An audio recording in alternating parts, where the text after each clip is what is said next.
Hey guys, it's been a while since we last did one of these, and it has been a bit over a month since we last did one of these. I've filmed this a couple of times before, but it is what it is. This is gonna be the vlog for October, so we're gonna miss a month, but we're not gonna miss next month or the one after that. Don't worry, this was a one-time deal, I'm pretty sure. Try to hold me to that.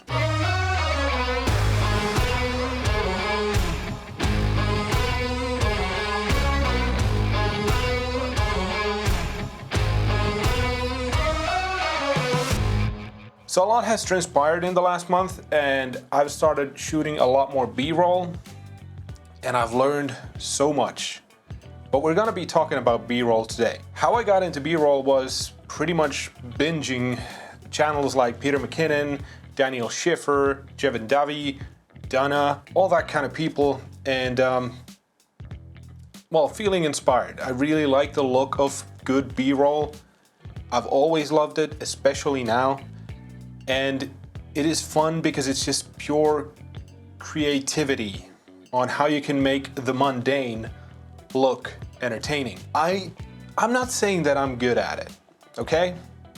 But that's okay, because this stage of my filmmaking career is the complete beginning. Before this channel, I had never recorded anything with the intention of showing it to other people. And you can probably, hopefully already see that when you compare the things I'm doing now to the things I was doing at the beginning of this channel. Of course, there are things like schools you can go to where you could learn this stuff. And in fact, I actually might go to one.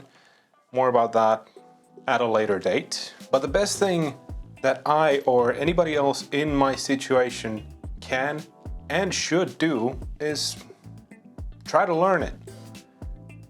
Of course, you never get good at anything without practice. Duh.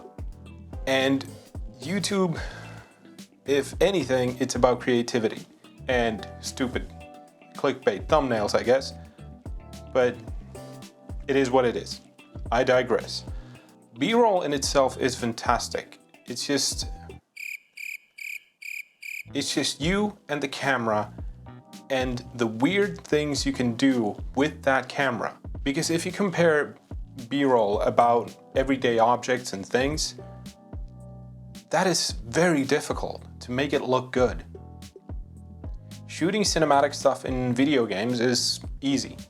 It's very simple. Making a live stream look good, that's also very simple. But getting the mundane to look exciting and good without like professional equipment, you know, that is difficult. You need to look at everything. You need to look at lighting and not just still lighting like this. You need to look at lighting, where you're starting to where you're gonna end up and how that changes the light. You need to try to get steady movements. You need to place items carefully on things. You need to have everything on lock to make it look good. And then you need to be good at editing it. The review that I did, my last video, had the most B-roll that I've had in a video so far. In total, I had about 36 clips that I shot for that video. Did I end up using it all? No.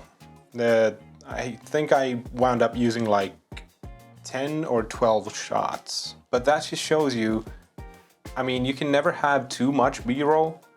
You can never get too creative with the stuff. All of us beginners need to get out of the mindset that, damn, I did this, but it's not nearly as good as the stuff that those guys do. Those guys have been doing it for years. Sure, their equipment's better, but just the skills are usually so much better because they've done it for years. I've been doing this for, what, 6 months? No wonder it's not gonna look as good, but hey, I'm getting there. What we need to look at as beginners is the stuff that we did last time. Is my B-roll this time better than it was last time? Is my B-roll this time better than it was my first time? Because if you keep comparing yourself to the professionals, well, sure, you can aspire to be like them, but you don't want to be them. You need to have your own style, and the only way that comes is by practice. Duh. If you don't want to shoot B-roll, if you just don't like how B-roll looks, more power to you. That is just my way that I like to shoot. If you don't want to shoot any B-roll because you don't like how it looks, that's completely fine. Then don't. We're all creating our own style. And that's the beauty of YouTube. You can do whatever the fuck you want. If you get an audience, you get an audience. If you don't, then you don't. I'm doing this to try to get some help out there with the stuff that I know something about. The takeaway I want you guys to have is that I'm sorry for my bad B-roll. No, okay. The real takeaway is not that. The real takeaway is that it's an evolving process, is I guess what I'm trying to say. And the only person you need to compare yourself to is yourself. All right, if you guys found this at all helpful, please like the video. If you didn't find it helpful and you hated what I'm saying, dislike the video. And sub to the channel if you haven't already. And yeah, thanks for watching, and I will see you next time. See you. Okay, that's actually not true. There is a video that I shot with my dad's video camera many years ago with my friends while we're partaking in our hobby at the time. Those who know me in real life might know what I'm talking about. Most won't.